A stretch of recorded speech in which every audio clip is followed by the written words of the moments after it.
예, 귀한 하루 주셨습니다. 우리 축복합니다. 할렐루야 샬롬 하고 인사하십니다. 할렐루야 샬롬 샬롬 샬롬 샬롬 샬롬. 하나님 사랑합니다. 여러분 주 안에서 사랑합니다. 예, 오늘 74편이죠. 아삽의 맞길 이렇게 나타나 있는데 1절에서 11절 말씀 보이지 않는 믿음의 표징이라는 제목을 가지고 우리 말씀의 은혜를 나누십니다.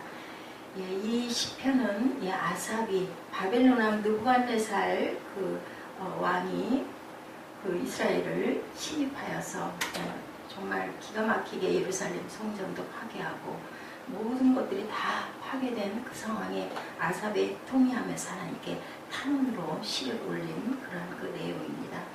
아삽은 레위 자손으로 다윗과 솔로몬 치하에서 찬양의 제사를 주로 해온 사람, 산 아들 넷을 모두 다 찬양대원으로 그렇게 썼던 그러한 가문이죠.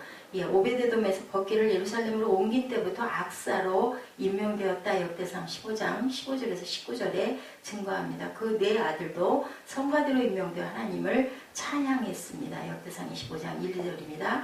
아삽의 가문은 찬양으로 하나님께 영광을 돌렸고요. 예, 특히 시편 50편과 73편에서 83편까지가 아삽의 시로 되어 있는데 그것이 아삽이 직접 썼는지 아니면 노래를 했는지 그가 보관했다 후대에 물려줬는지 하는 것은 그 논란은 아직도 확실하지가 않다고 합니다. 시편 기자는 오늘 본문에서 그들의 처참하고 암담한 현실을 하나님께 탄원하고 있죠. 내용이 전부 그렇죠. 어찌하여 우리를 버리시나이까? 어찌하여 주의 치시는 양을 향하여 진노의 연기를 바라시나이까? 옛적부터 얻으시고 구속한 회중을 기억하시고 시온산을 생각하옵소서. 그런데 이렇게 아프게 하나님께서 기쁘게 받으셨던 솔로몬 성전까지 불살라버리는 것을 하나님께서는 왜 보시고 그냥 두셨을까? 그것은 성전보다 자기 자녀가 그 이스라엘 내가 택한 민족이 너무너무나 귀하고 아까웠기 때문에 그들이 안 되겠구나라는 마음을 먹고 이제 작정을 하시고 70년 동안 바벨론의 포로로 주시기로. 아버지 마음은 얼마나 아프셨을까? 우리는 그 생각 안 하죠. 당장 내가 죽겠는데 도대체 왜 이 나라를 이렇게 만드셨습니까? 이런 원통함만 있을 수 있는데 사실은 아버지의 큰 뜻, 하나님의 큰 손을 우리가 볼 줄 알아야 된다는 것이 이 시편에 우리가 깨달아야 될 부분입니다. 3절에 여기서 원수는 바벨론 왕 느부갓네살과 군대를 가리키죠. 역대하 36장 17절에서 20절에 하나님의 갈대아 왕의 손에 그들을 넘기심에 그가 와서 하나님의 전에 대속 그릇과 야훼 전에 보물과 왕과 방백들의 보물을 바벨론으로 가져가고 하나님의 전을 불사르며 예루살렘 성벽을 헐며 그들의 모든 궁시를 불사르며 그들의 모든 귀한 그릇들을 부수고 가져가는데 이제 가져간 그 그릇들은 나중에 다시 성전을 재건할 때 돌려보냅니다. 도끼와 철대로 성소의 모든 조각을 부숴서 부수었다. 원수들이 성소에 행악을 했죠. 성소를 불살랐다. 주의 이름이 계신 곳을 더럽혔다. 7절에 예루살렘은 시드기야 왕 제11년에 바벨론에 의해 멸망당하고 솔로몬의 성전은 느부갓네살의 시위대장인 느부사라단에 의하여 불태워졌다라고 기록되어 있습니다. 열왕기하 25장 9절에 야훼 성전과 왕궁을 불사르고 예루살렘 모든 집을 귀인의 집까지 불살랐으며 하나님의 전을 불사르며 예루살렘 성벽을 헐며 그들의 모든 궁시를 불사르며 그들의 모든 귀한 그릇들을 부셨다. 이렇게 증거하고 있죠. 역사가 증거합니다. 성전이 파괴된 이유가 있습니다. 열왕기상 9장에서 6절의 9절 만일 너희가 너희의 자손이 아주 돌아서서 나를 따르지 아니하며 내가 너희 앞에 둔 나의 계명과 법도를 지키지 아니하고 가서 다른 신을 섬겨 그것을 경배하면 내 이름을 위하여 내가 거룩하게 구별한 이 성전이라도 내 앞에서 던져버리리니. 이렇게 하나님께서 말씀을 하셨어요. 역대하 7장 19절에서 22절도 너희가 만일 돌아서서 내가 너희 앞에 둔 내 율례와 명령을 버리고 가서 다른 신들을 섬겨 그들을 경배하면 내가 너에게 준 땅에서 그 뿌리를 뽑아내고 내 이름을 위하여 거룩하게 한 이 성전을 내 앞에서 버려 모든 민족 중에 속담거리와 이야기 소리가 되게 하겠다라고. 하나님께서는 우상 숭배를 가장 미워하시고 싫어하셨죠. 왜냐하면 내 자식인데 너희들 딴 데 가서 절하고 있고 딴 데 가서 고개 숙이고 있니? 그럼 나는 볼 수가 없다라는 거죠. 영구히 파멸된 곳으로 주의 발을 드시옵소서. 옛적부터 얻으시고 구속한 회중을 기억하시고 시온산을 생각하옵소서. 성전에서 모든 악을 행하였나이다. 주의 원수가 성전에서 혼화하며 자기 길을 세우고 표적을 삼았나이다. 저들은 마치 도끼를 들어 삼림을 베는 자 같으니다. 저희가 도끼와 철퇴로 성전의 모든 조각을 쳐부수고 주의 전을 불사르며 주의 이름 계신 곳을 더럽혀 땅이 엎었나이다. 땅에 있는 하나님의 모든 회당을 불살랐나이다. 그러나 더욱더 안타까운 것 9절이죠. 우리의 표적이 보이지 아니하며 선지자가 다시 없으며 이런 일이 얼마나 오래는지 우리 중에 아는 자가 없나이다 라고 이렇게 아삽이 안타깝게 부르짖고 있습니다. 하나님께서는 보이지 않는 하나님이시고 하나님은 그의 자기 백성과 함께 하시고 보호해 주심에 대한 증표를 보여주셨었는데 때로는 구름 기둥과 불 기둥으로, 때로는 쌍난 지팡이로, 또는 두 돌판의 말씀으로 만나와 메추라기와 반석의 생수를 먹이시고 홍해를 갈라 육지같이 건너게 하시고 원수들을 수장케 함으로 믿음의 증표를 보여주셨었는데 어찌하여 이렇게 조용하시나이까 라고 이렇게 애통해하죠. 어떤 때는 예언자와 선지자들의 말씀을 통해 하나님이 내가 너희와 함께하고 있다, 내가 너를 보호하고 있다라고 말씀을 해주시고 믿음의 표준이 되고 희망이 되었었는데 유다 민족에게는 이러한 표적과 증표가 이제는 더 이상 보이지 않고 완전히 절망이고 완전히 흑암이고 완전히 깜깜해져 버렸다라는 거죠. 이런 상태가 도대체 언제까지 계속될지 우리는 알 수가 없나이다.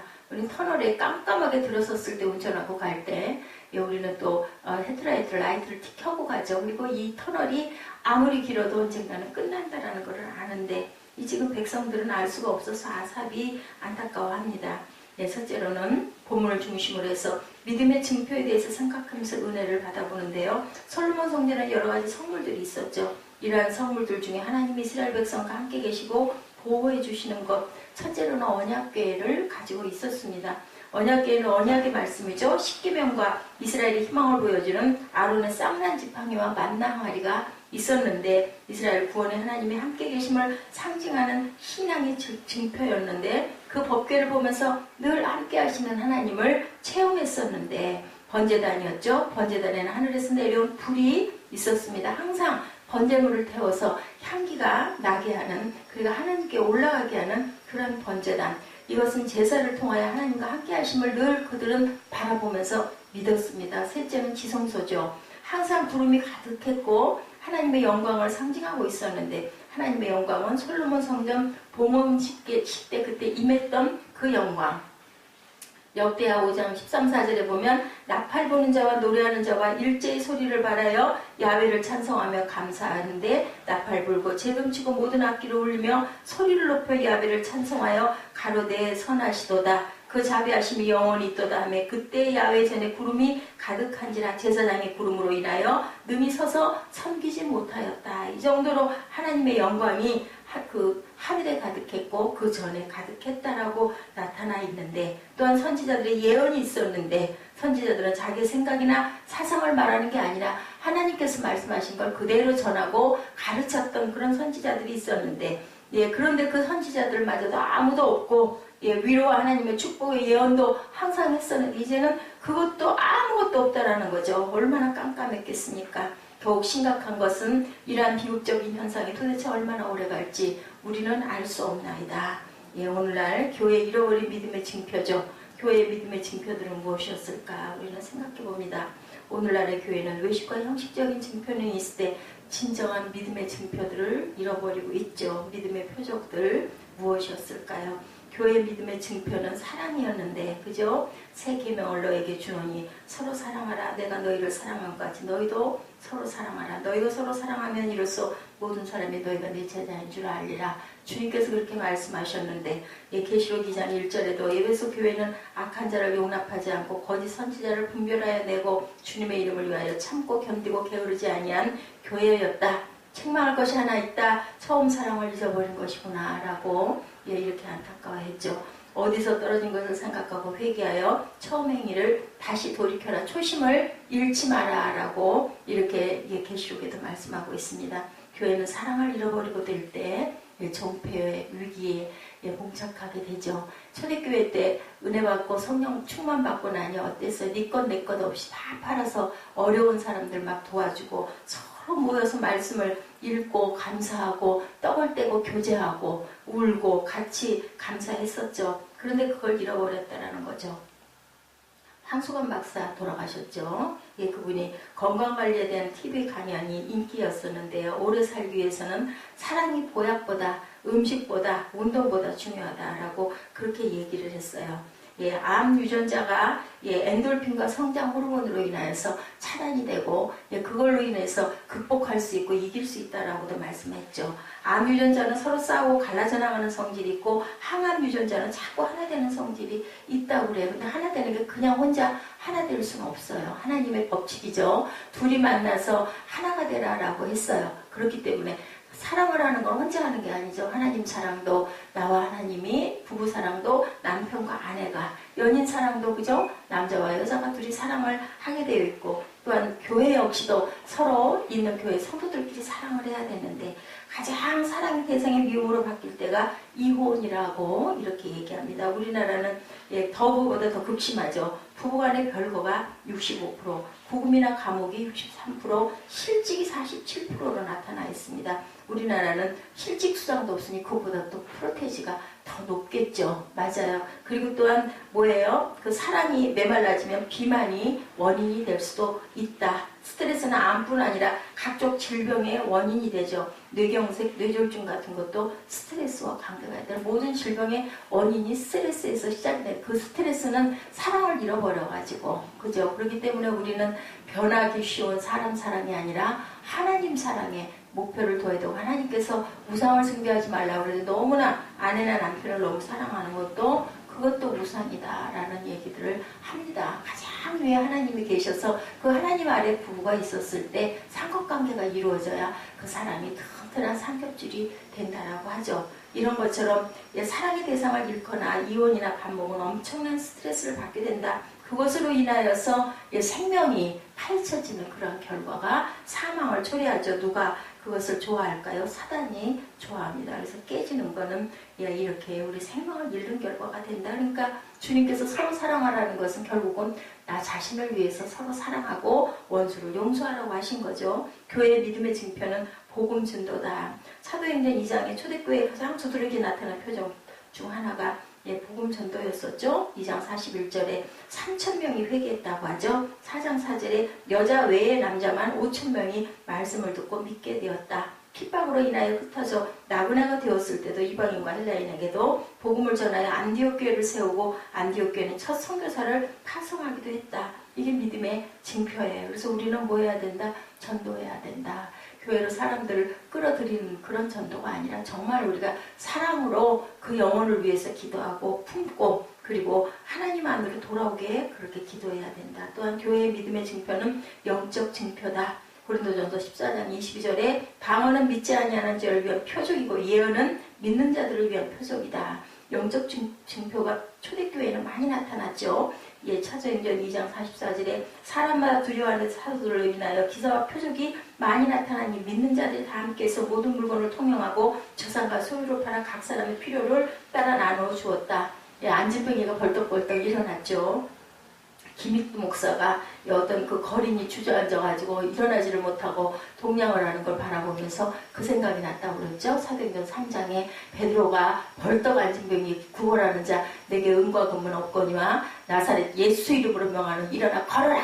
그 마음이 왔대요. 확실하게 나을 수 있다 생각이 들어가지고는요 손을 벌떡 잡아 일으켰대죠. 김익두 목사님이 깡패 왕이었었다고 그러잖아요. 힘이 얼마나 셌겠어요. 벌떡 잡아 일으켜 이게 정말 벌떡 일어난 거예요. 그런데 그 일어난 게 다리에 힘이 되어서 일어난 게 아니라 너무 힘이 세니까 벌떡 들었다 그냥 놓으니까 땅바닥에 턱 주저앉으면서 도대체 저한테 왜 이러십니까 했다고 그래. 너무 창피해가지고 도망갔다고 그러죠. 그리고 나서 산에 가서 하나님께 여쭤봤대. 하나님 말씀 선포했는데요. 저한테 확신도 있었는데요. 왜 저는 못 일으킵니까? 그랬더니 말씀하시더래요. 기도 외에는 이런 일과 나갈 수 없다. 그래가지고 그때부터 열심히 기도를 하시게 됐다라는 그런 아주 재밌는 얘기가 있습니다.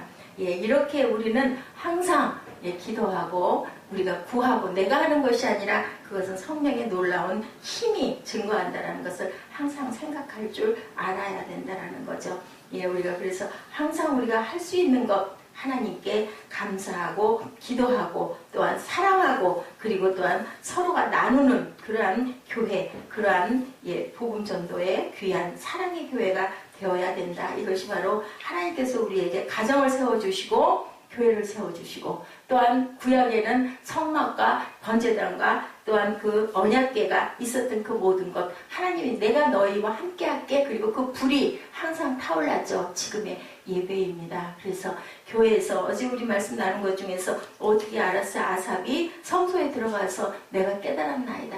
하나님께서 나를 정말 사랑하시고 우리를 정말 사랑하시고 바라보고 계시고 분명히 구원하실 것을 내가 깨달았다. 하나님이 선택한 자녀들 특히 하나님이 종으로 선택한 자녀들은 이래서 우리가 어려운 연단을 겪을 수밖에 없는데 그것을 통해서 우리는 다시 깨지고 다시 만들어지죠. 왜냐하면 너는 절대로 내가 버릴 수가 없는 자야. 그러니 너 서서 전하면서 첫 번째로는 네가 변해. 네가 변하고 변화를 시켜가라. 그래서 생명을 건지라고 우리들을 이 자리에 세워주신 줄 믿습니다. 교회를 세워주신 가장 큰 귀한 목적은 우리가 서로 사랑해서 나누고 그리고 살리고 그리고 끼치라고 우리를 이렇게 세워주셨다라는 것. 하나님께서 이 사랑하던 이스라엘을 그 기가 막힌 성전을 예루살렘 성전을 파괴까지 하신 그 이유는 하나님의 친백성을 그냥 버릴 수 없기 때문에 깨달아 알게 하시려고 70년의 포로 생활을 통해서 다시 돌이키시려고 여지지 아주 없애서 그냥 전혀 형체마저 없애버리려고 그렇게 하신 것은 절대 아니다. 우리 부모